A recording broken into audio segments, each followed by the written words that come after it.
Hello students, I welcome all of you in Kenes Educare. Today we are solving problem set number 1 and it's part number 2. Okay, ये video का part number 2 है.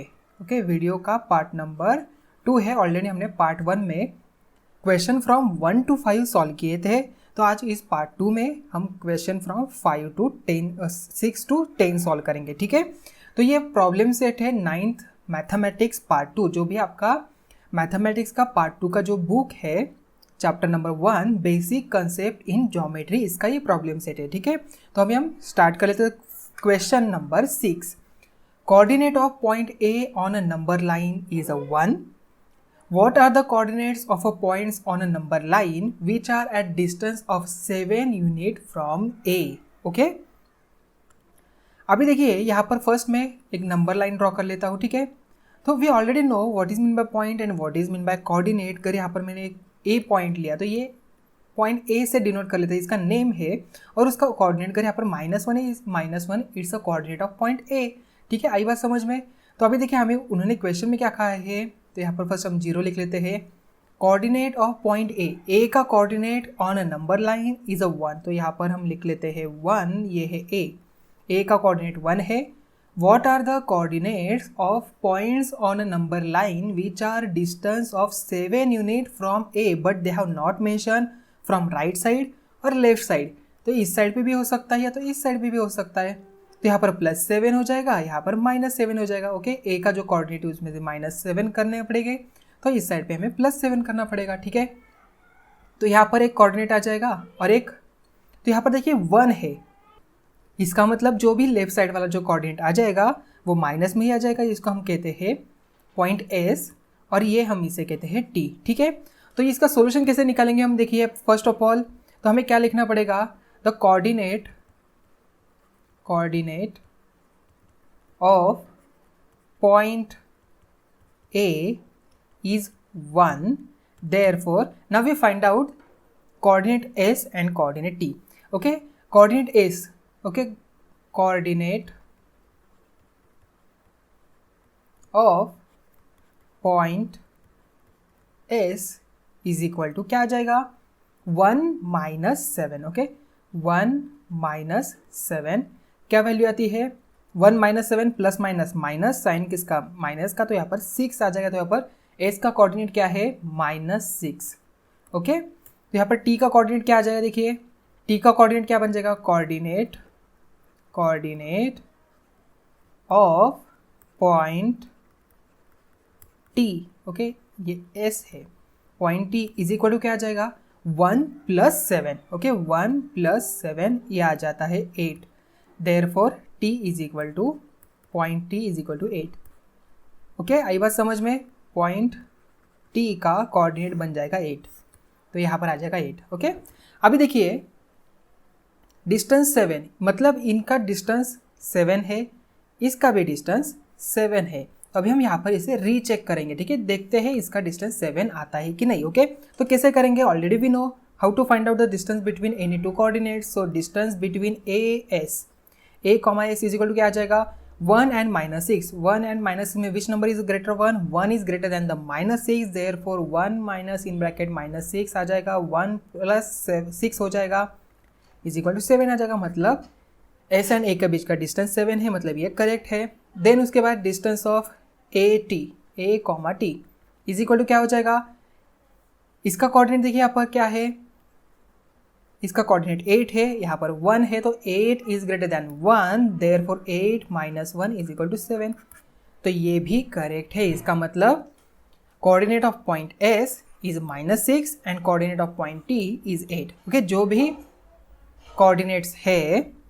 भी coordinates है points on the number line which are the distance of 7 units from A, first is a -6 and second is a 8. Okay, because they have not mention from the left side और the right side, so we need to be find out both of it.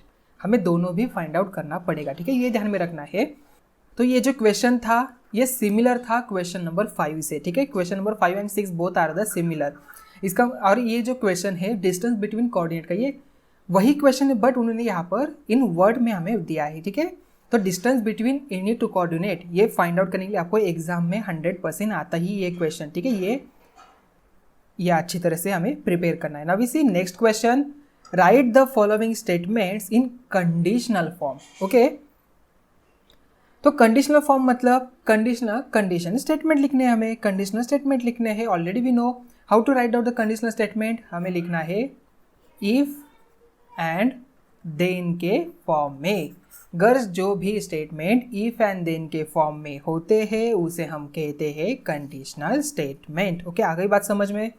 तो इस conditional statement में if का जो part है, जो if से start होता है स्टेटमेंट, उसे हम कहते हैं एंसीडेंट, एंड जो देन से स्टार्ट होता है उसे हम कहते हैं कॉन्सिक्वेंट। ओके, तो यहाँ पर देखिए every rhombus is square. Okay, rhombus मतलब क्या होता है, ऑलरेडी वी नो, ऑलरेडी हमने देखा था रोम्बस मतलब ये रोम्बस था। ओके, ये जो डायमंड शेप का था ये रोम्बस। ओके, इसके diagonals are perpendicular to each other और इसके साइड्स सभी सेम ही होती है, सेम ही होते हैं। इसका मतलब ये स्क्वायर बन जाएगा ना, क्योंकि स्क्वायर के भी चारों साइड्स इक्वली होती है। Therefore every rhombus is a square. इस इफ एंड देन के फॉर्म में कैसे लिखेंगे if a rhombus is a quadrilateral. Okay, ये क्वाड्रिलेटरल है, तो यहाँ पर if a quadrilateral, okay, quadrilateral is rhombus. Okay, अगर एक क्वाड्रिलेटरल रोम्बस है then it is a square. Okay, अगर देन वो स्क्वायर होगा। आई थिंक आपको ये समझ में आ चुका ना। We see next one, angles in a linear pair are supplementary. तो स्टूडेंट्स यहाँ पर एक ध्यान में रखना है, ये जो भी आपको कंडीशनल फॉर्म में जो भी स्टेटमेंट आता है ये प्रॉपर्टीज है, किसी किसी की प्रॉपर्टी। अभी ये एंगल की प्रॉपर्टी, लीनियर पेयर की प्रॉपर्टी बन जाएगी। फर्स्ट हमने देखा वो रोम्बस की प्रॉपर्टी थी, ठीक है। हमसे यहाँ से हमें प्रॉपर्टी जो है वो भी रिकॉल होती चली जाएगी, ठीक है। आपको अच्छी तरह से ये ध्यान में आ जाएगा, ठीक है। जितने भी आप ऐसे क्वेश्चन सॉल्व करेंगे उतनी प्रॉपर्टी आपको आसानी से ज़्यादा आ जाएगी, ठीक है। So angles in a linear pair are supplementary. Supplementary मतलब क्या होता है, अगर यहाँ पर एक देखिए एक लाइन है, ठीक है, तो angles in a linear pair, यहाँ पर एक एंगल है, ठीक है, तो ये एंगल मैंने लिख दिया। तो यहाँ पर हम लिख लेते ए ओ बी और इस साइड पे सी, ठीक है। अभी देखिए ये लीनियर पे है, एक ही लाइन पे है, तो यहाँ पर ये एंगल प्लस ये वाला एंगल, इनकी एडिशन क्या बन जाएगी, 180 बन जाएगी, इसलिए उसे हम सप्लीमेंट्री एंगल कहते हैं। Therefore angles in a linear pair are supplementary. Okay, आ गई बात समझ में। तो अभी हम इसको कंडीशनल स्टेटमेंट में लिख लेते हैं। क्या लिखेंगे, इन angles are in a linear pair if a angles, okay, angles are in a linear pair.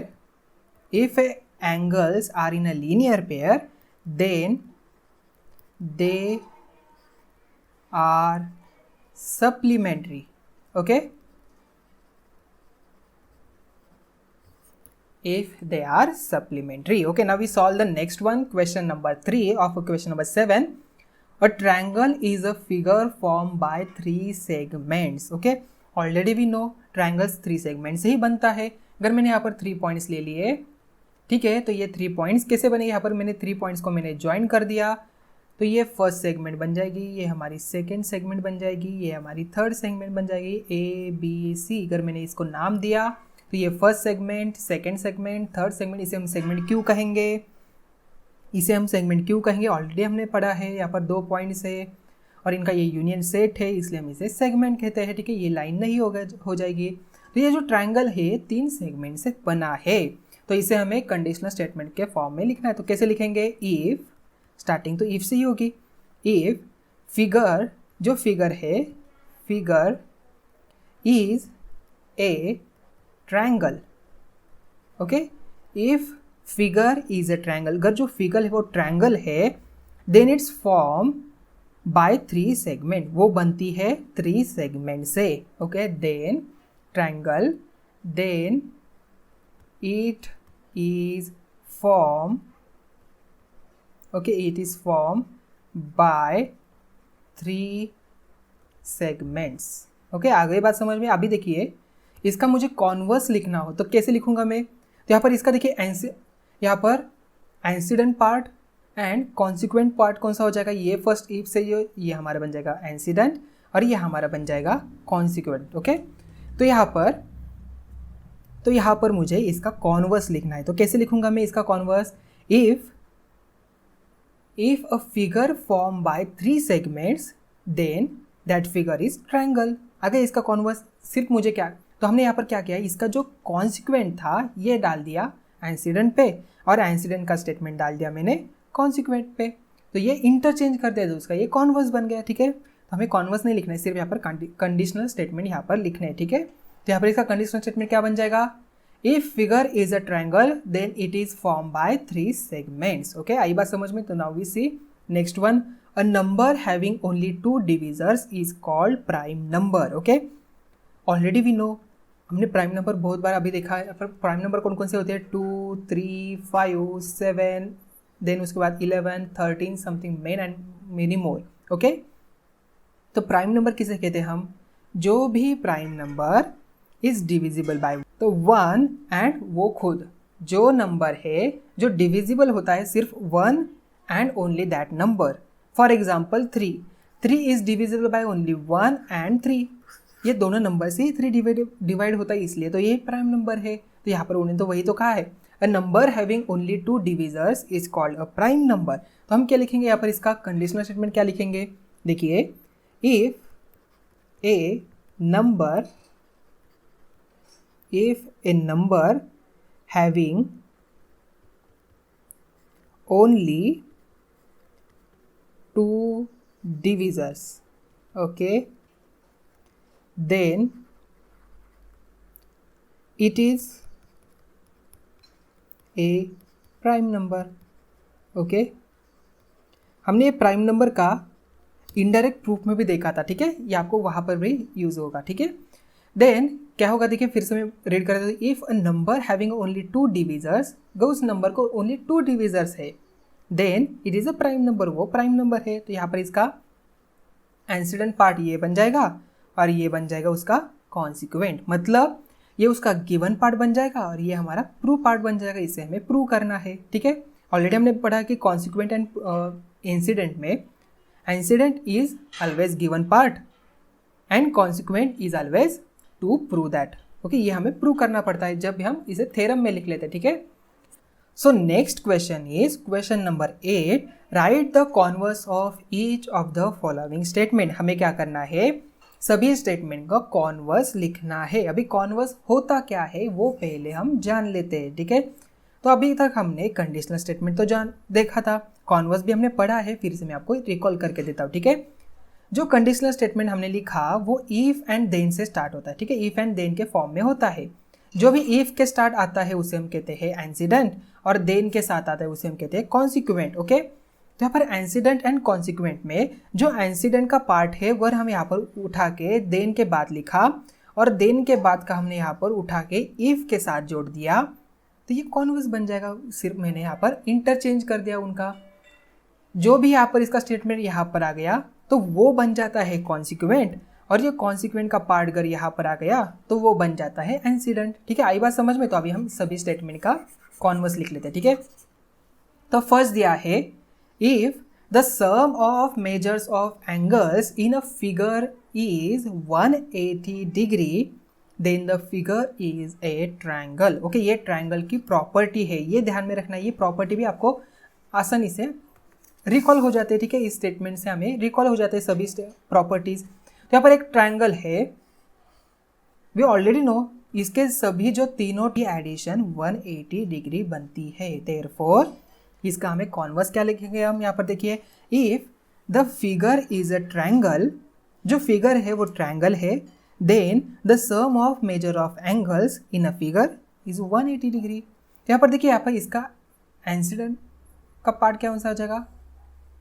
ये उसका कॉन्सिक्वेंट का पार्ट है और इसका इंसिडेंट का पार्ट ये वाला है। ठीक है, ये उठा के हमें डाल देना है देन के बाद और ये उठा के डाल देना है हमें इफ के बाद। तो यहाँ पर क्या बन जाएगा? देखिए, if the figure, okay, if the figure is a triangle, okay is a triangle then the sum of measure of angle in a figure is 180 degree. Okay आ गई बात समझ में। तो हमने यहाँ पर क्या किया, इसका जो ये कॉन्सिक्वेंट का पार्ट है वो हमने डाल दिया एंसीडेंट में, और एंसीडेंट का पार्ट डाल दिया हमने कॉन्सिक्वेंट में। तो ये स्टेटमेंट क्या बन गया, इसका कॉन्वर्स क्या बन गया, if the figure is a triangle, जो फिगर है वो ट्रायंगल है, then the sum of measures of angles in a figure is 180 degree. आ गई बात समझ में। तो हम देख लेते हैं नेक्स्ट वन। नेक्स्ट है if the sum of measures of two angles is 90 degree then they are called complement of each other, they are complement to each other। okay मतलब क्या होता है इसका, देखिए sum of measures of two angles मतलब यहाँ पर किसी भी टू एंगल्स की सम जो है 90 डिग्री हो, दे कॉम्प्लीमेंट होता है। ऑलरेडी हमने देखा था, आई थिंक ये 7 स्टैंडर्ड में हमने देखा था, complement angle, supplementary angle, supplementary मतलब 180 डिग्री वाले, और ये 90 मतलब कॉम्प्लीमेंट एंगल। ठीक है, जो कि दो एंगल जो है यहाँ पर, ये एक एंगल है, ये एक एंगल है, ये दोनों के एडिशन कर 90 डिग्री हो तो उसे हम कॉम्प्लीमेंट कहते हैं। ठीक है, कॉम्प्लीमेंट टू ईच अदर। तो इसका देखिए कॉन्वर्स क्या बन जाएगा, अभी हम कॉन्वर्स लिख लेते हैं। ठीक है, तो ये देन के बाद आता है ये कॉन्सिक्वेंट है, और ये इफ के बाद जो भी स्टेटमेंट आता है उसे हम कहते हैं इंसिडेंट। तो इंसिडेंट उठा के डाल देना है देन के बाद, और ये डाल देना है यहाँ पर। तो क्या बन जाएगा स्टेटमेंट, देखिए स्टेटमेंट हम यहाँ पर लिख लेते हैं। इफ स्टेटमेंट तो स्टार्ट इफ से ही होगा ना, if the angle are complement, okay complement of each other, okay complement of each other, then the sum of measures of two angles is 90 degree. Okay आ गई बात समझ में। तो इसका हमने ये कॉन्वर्स यहाँ पर बना दिया। ठीक है, now we see next one.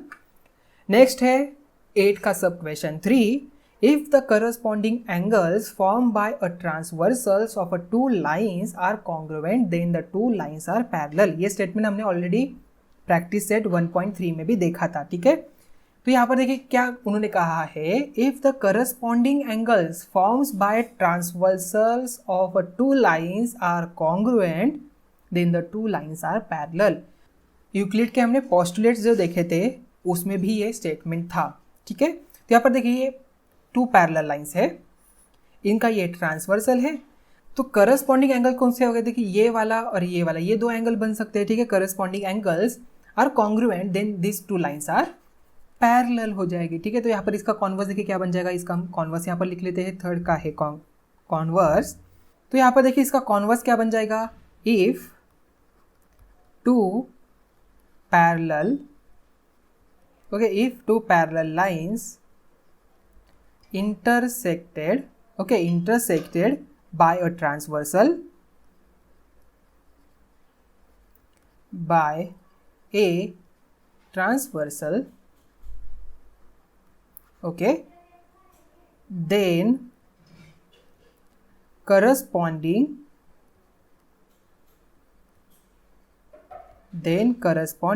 angles, okay corresponding angle formed by them, अभी ट्रांसवर्सल यहाँ पर रिपीट करने की कोई जरूरत नहीं, यहाँ पर देम लिखे तो कोई बात नहीं। ठीक है, देम ही यहाँ पर लिखना है, them are congruent. Okay, if two parallel lines are intersected by a transversal then corresponding angles formed by them are congruent। Okay, आ गई बात समझ में ये। तो हम देख लेते हैं नेक्स्ट वन। 8 का सब क्वेश्चन 4 है, if the sum of digits of a number is divisible by 3 then the number is divisible by 3। Already हमें पता है ये 3 की डिविजिबल की प्रॉपर्टी है। 3 की डिविजिबल की प्रॉपर्टी क्या कहती है, फॉर एग्जाम्पल यहाँ पर 18 नंबर है। ओके, तो तो अभी हमें पता करना है ये 18 3 से डिविजिबल होता है कि नहीं। तो कैसे हम फाइंड आउट करते हैं, 3 का टेबल काउंट कर लेते। तो यहाँ पर 3 के टेबल में 18 आता है कि नहीं वो देख लेते, ठीक है। बट यहाँ पर किसी एक बड़ा नंबर आए तो क्या करेंगे हम, यहाँ पर देखिए फॉर एग्जाम्पल 5 1 3 अगर यहाँ पर आए, ठीक है, 5 1 3, तो हमें मुझे फाइंड आउट करना है ये जो नंबर ये डिविजिबल बाय 3 है कि नहीं। तो कैसे फाइंड आउट करेंगे, तो ये 5 की 1 की और 3 की इन सभी की हम एडिशन करेंगे। 5 + 1 + 3 कितना था, 6 + 9। तो ये 9 इज डिविजिबल बाय 3 होता है कि नहीं, हम देख लेते हैं। 9 is divisible by 3, yes 9 is divisible by 3, then 5 1 3 also divisible by 3। ये इसकी प्रॉपर्टी है, 3 की डिविजिबल प्रॉपर्टी ऑलरेडी हमने देखा था, जिस मैंने यहाँ पर रिकॉल करने के लिए आपको बताया, ठीक है। If the sum of digit of number is divisible by 3, तो ये हमारा बन जाएगा एंसिडेंट और ये बन जाएगा consequent. Okay, antecedent and consequent. तो हमें इसका कॉन्वर्स लिखना है ना, तो हमें क्या करना है, कॉन्सिक्वेंट का पार्ट डालना है इस पर और एंसिडेंट का पार्ट डालना है देन के बाद। तो इसका स्टेटमेंट देखिए क्या बन जाएगा, if a number is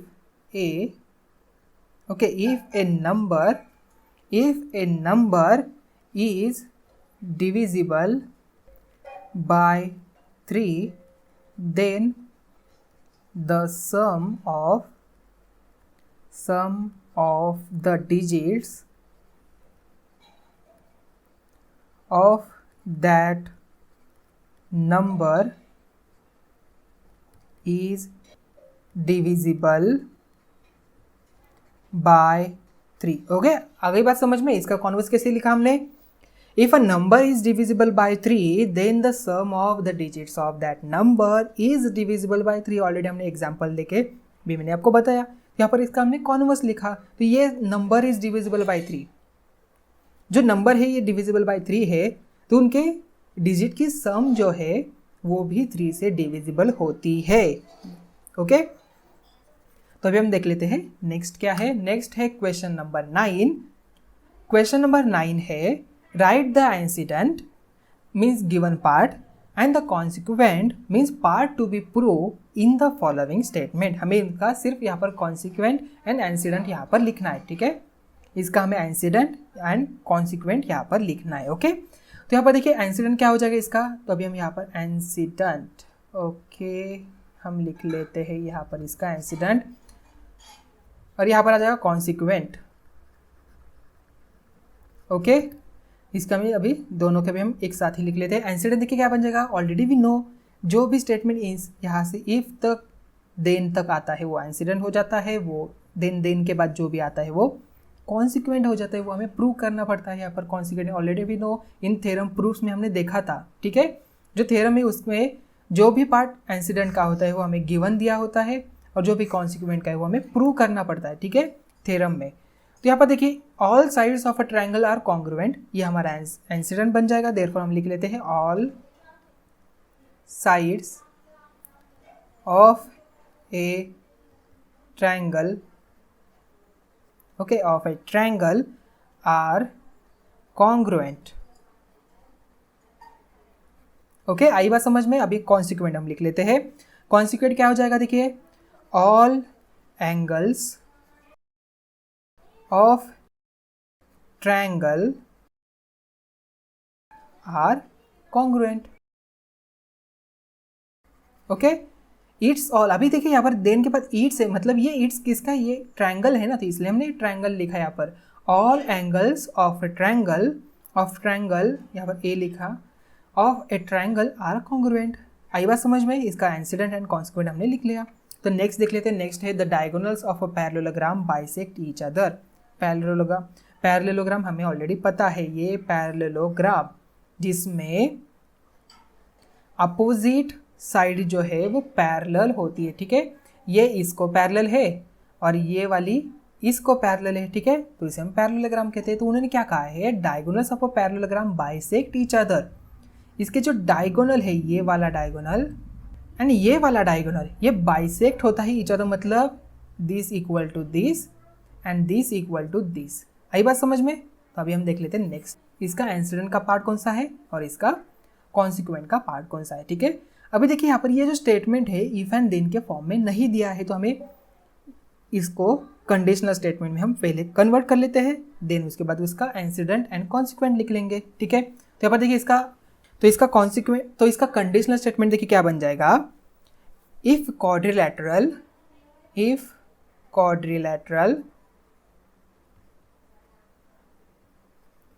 is a parallelogram, then the diagonals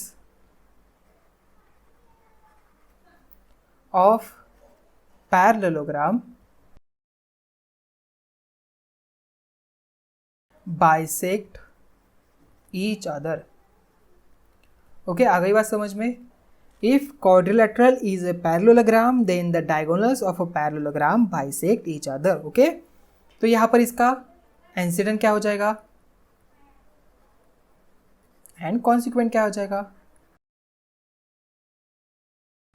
okay, तो ये बन जाएगा उसका इंसिडेंट, और देन के बाद जो भी आता है वो बन जाता है consequent. So antecedent is equal to quadrilateral is a parallelogram, ये हमें गिवन दिया है। Okay, a quadrilateral is a parallelogram, quadrilateral is a parallelogram, और इसका कॉन्सिक्वेंट क्या बन जाएगा, consequent is the diagonals of a parallelogram bisect each other. Okay, the diagonals of parallelogram bisect each other. Okay, आ गई बात समझ में। Now we see next one. Next है क्वेश्चन नंबर 10 जो स्टार किया हुआ है, ठीक है।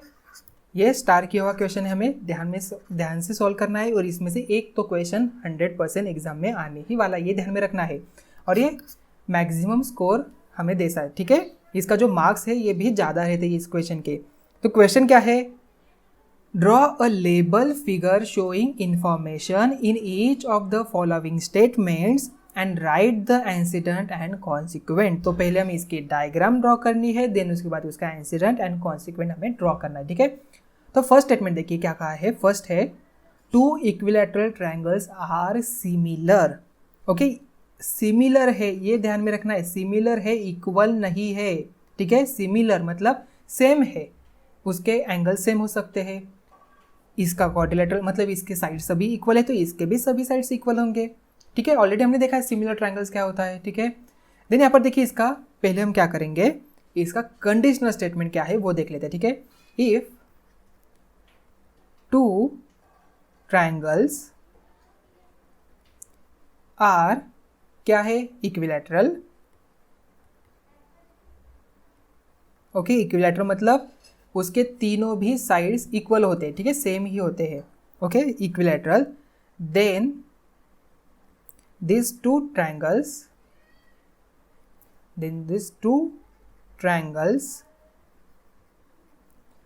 are similar। ओके, अगर ये बात समझ में, आर सिमिलर। तो अभी इसका हम अभी इसका डायग्राम पहले ड्रॉ कर लेते हैं, ठीक है। तो आपको ये proper with the help of scale draw करना है। तो यहाँ पर मैंने एक डायग्राम ड्रॉ की, मान के चलिए सभी जो साइड से ये इक्वल है। ओके, इसको नाम देते हैं ए बी एंड सी, इसके सभी साइड्स इक्वल है, ठीक है। और एक मैं यहाँ पर ड्रॉ कर लेता हूँ, उसका नाम देते हैं हम पी क्यू आर, ठीक है। ये है पी, ये है क्यू एंड ये आर, तो इसके भी सभी साइड्स इक्वल है, ठीक है। ये दो सिमिलर ट्रायंगल्स है, ठीक है। तो इसका इंसिडेंट का पार्ट क्या बन जाएगा, देखिए अभी हम यहाँ पर लिख लेते हैं इंसिडेंट। ओके, इंसिडेंट क्या बन जाएगा इसका, टू ट्रायंगल्स आर इक्विलैटरल। तो इसका मतलब कौन कौन से ट्रायंगल, अभी देखिए उन्होंने with the help of figure कहा है ना, तो ये फिगर से भी हमें यहाँ पर हेल्प लेनी पड़ेगी। तो यहाँ पर कौन से टू ट्रायंगल्स है, A B C and triangle P Q R. तो हम यहाँ पर क्या लिखेंगे, triangle A B C and triangle P Q R equilateral triangle.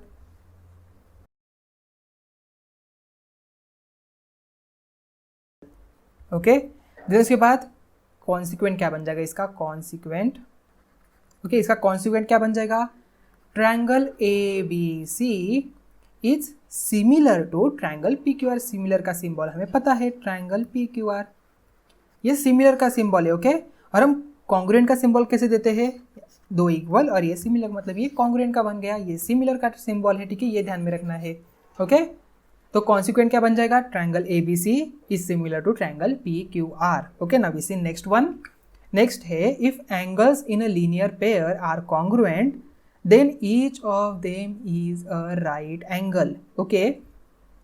For example यहाँ पर देखिए एक लीनियर है, लाइन है, यहाँ पर दो एंगल्स है,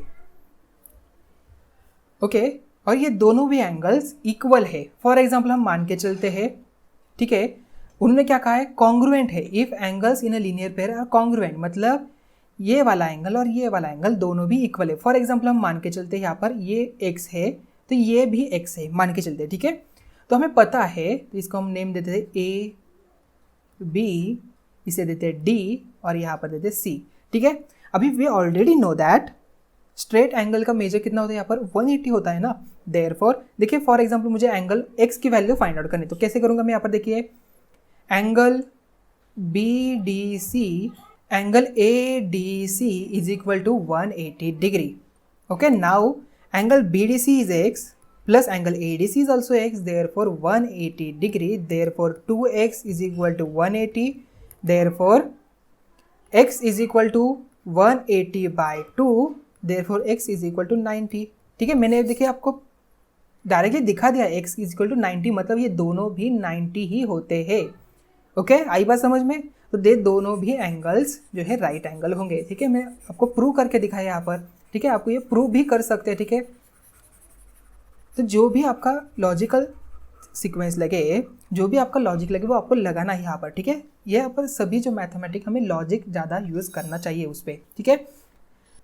डायग्राम तो मैंने ड्रॉ किया, तो यहाँ पर इसका इंसिडेंट एंड कॉन्सिक्वेंट क्या बन जाएगा, देखिए ऑलरेडी इफ एंड देन के फॉर्म में है, तो ये हमारा इंसिडेंट है और ये हमारा कॉन्सिक्वेंट है। इसका क्या लिखेंगे हम यहाँ पर, देखिए इंसिडेंट,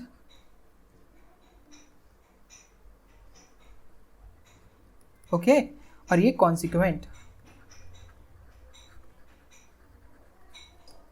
ओके। देन इंसिडेंट क्या बन जाएगा, angles in a linear pair are congruent means, तो फर्स्ट हम we will write angle CDB and angle ADC are linear pair angle, okay. So angle ADC